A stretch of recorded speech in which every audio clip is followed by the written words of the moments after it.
Baron, how are you? Doc, I'm good. We're here at MIFF. It's just us and the night. That's right.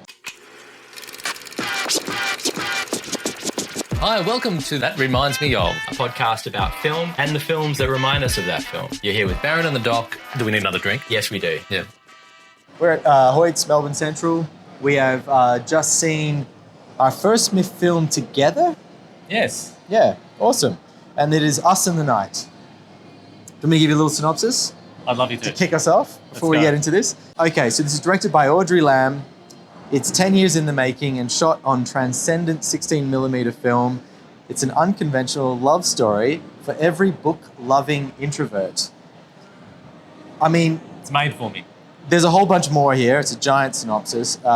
Maybe I'll just say Umi and Xiao work in their university's library. Their paths cross night after night through stacks of books, the perfect setting for this film's own tale of curiosity and adventure. Well, I think I chose this one, Yep. and it was a late pick. It wasn't one of the ones that we chose on that No, program. wasn't on the initial list at all. No, it was a late comer. I was pretty excited about this because I'm a book-loving introvert myself. What did you think? It is quite a unusual film, and it's not a it's a bit of a ride. It's only short. It's only what was it? 67 minutes? Not even Yeah. 70 minutes long, and yet it moves very slowly. Yeah. And if it were any longer, I think it might lose people. But the fact that it's this length and it's in such an unconventional style, it kind of works. It was a packed cinema. There were a lot of people there to see it. And the director Audrey Lam was there, and she's now speaking to the audience. We didn't get to see it because we've got to rush to the next thing. Yep. But it was a megaplex, and she mentioned how this is not the sort of film that would normally be No. in a megaplex. No, that's right. This is not a megaplex film. This is very much an indie festival film. And so to have it packed and hundreds of people lining up to get into this thing tonight is really quite fascinating. And for that reason, it's not quite as easy to talk about as our usual game, is it? No. Like, we're generally into the body horror, sexy, violent stuff. Yeah. This is none of the above. This was very slow moving, Yeah. very cerebral, very different. Yeah. And it's got me racking my brain as to what it reminds me of, honestly. It's a tough one. I will say that the whole way through the film, a few spoilers here, but not really, I was thinking, are these two people ever going to look at each other? Yeah. Are they ever going to Yeah. speak to each other? Are they ever Yeah. going to touch each other? Are they, in fact, spirits in some kind of hell or Oh wow, that's a good purgatory? And who reads these books in this library? Does anybody read books like this anymore? I don't know if they do. So that the library itself feels like a purgatory or some other worldly place that doesn't really exist anymore. It has no reason to be. That's a great pickup. Like that sounds like Jean-Paul Sartre's No Exit. Do you know that play? No, well, I've heard of it, but I don't know it. I've no. probably mentioned before where it's everyone is just in purgatory. And, Yes, yeah, I think you have. Talking about one of the and other the films. line is hell is other people. Yeah, But for there you her, go. it's not really a hell. It's kind of where she wants to be, I think. Yeah, two very lonely people, kind of lost in a library at night. A world of words. Yeah, absolutely. So, did you have any reminds me ofs? Oh, look, Did it take you anywhere? not in a real narrative form because there wasn't much to it, was there? But No. there was a reference. It was referenced a couple of times, and that was Frankenstein. Yeah. Number one, Yeah.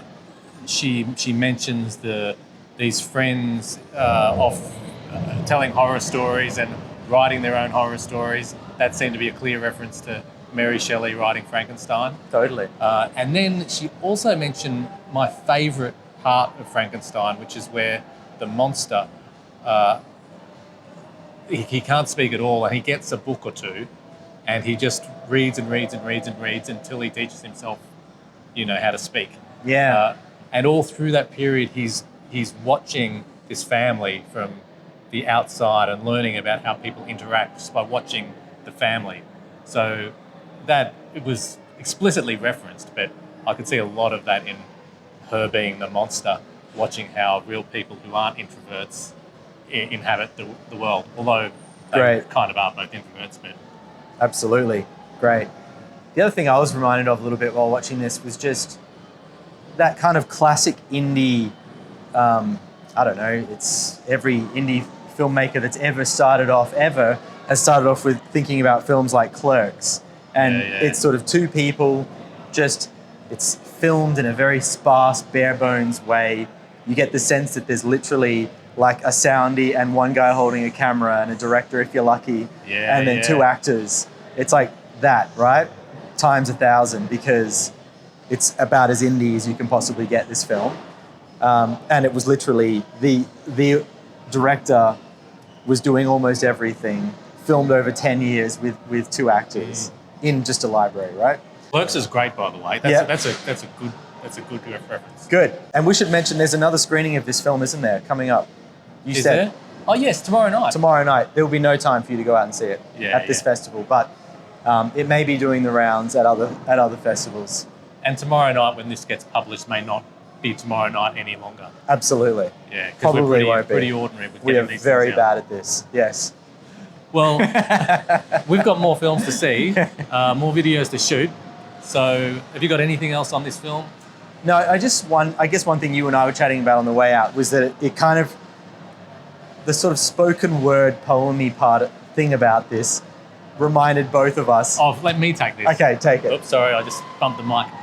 It reminded me of your short film Home, which also had poetry over the top of imagery that was quite spellbinding, and same sort of reference, and I think both marvellous achievements.